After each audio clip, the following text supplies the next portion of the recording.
I'm actually from Holland, although I don't live in Holland anymore. I moved in '96 to America, to New York.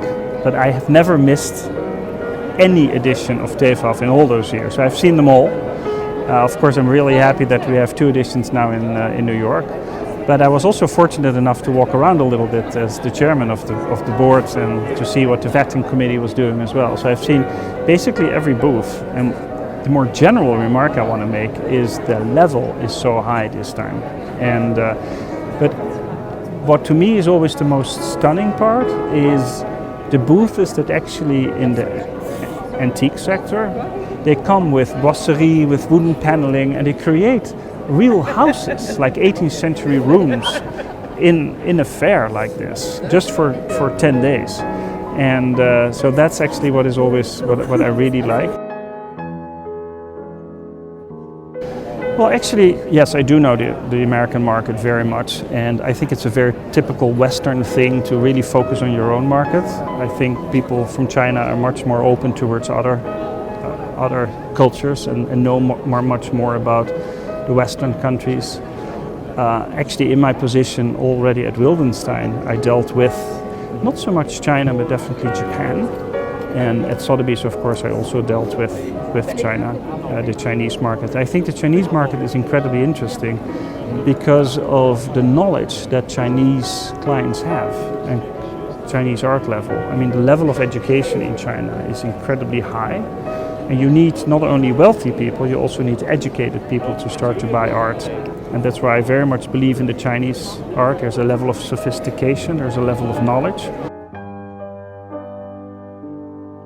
Well, it's actually the advice I would give to myself. If I explore anything new in the art world, I usually first go to museums.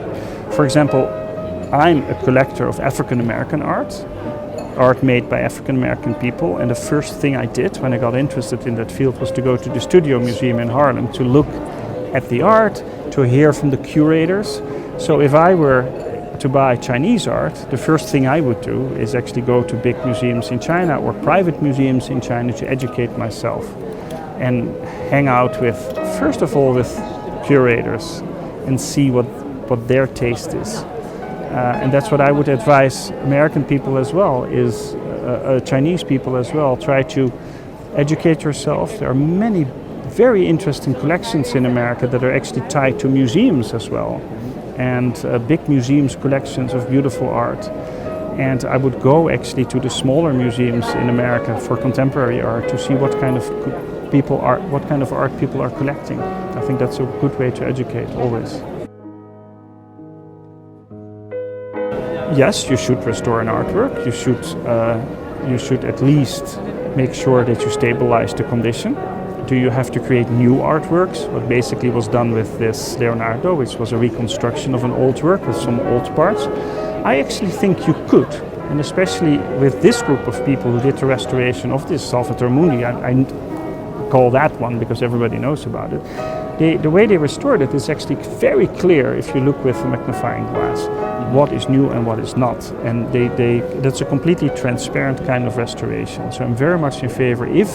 If you restore, first of all, it has to be necessary. Don't do it only to make it more appealing for the trade, but if you restore, make sure that it's always visible what you've done for future generations. But let's start with a standardized condition report. That will help.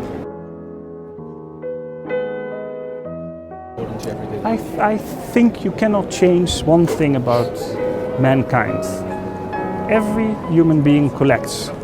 If a child goes to the beach, whether it's an African child, a Chinese child, an Iranian child, or a Dutch child, the first thing they do is to find 5 shells and they bring them home, and that's your first collection. That's universal. So I actually believe people do collect, and people are intrigued by something that has more than just a simple meaning and just a functional meaning. So the way you have to do it is actually how to make it attractive, and that's one of the biggest flaws of the art market. The art market only looks at the people who are already buying art. It's the only market that does that. If you develop a car or a new product, the first thing you do is who's not buying the product. Exactly. And that's the mindset that needs to change. And that I actually feel, I'm actually on Instagram for the first time in my life, since 10 days. I love it. And you see whenever you post an artwork, I was in the Louvre, Abu Dhabi, I saw this magnificent Bonnard, and I said, you know, it's always good to think before you paint because he's such a thinker. The amount of people who liked that post was mind-boggling. And my kids, you go out for dinner with them, they only look at their screen. So that's where you have to start, right? If you want to engage with them, start with the screen.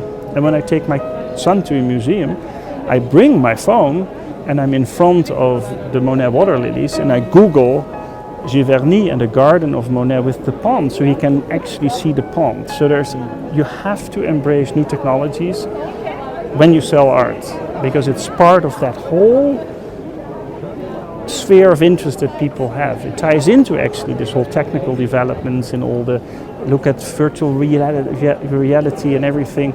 That's not going to take people away from the art, it's going to get them to the art. So just my little message.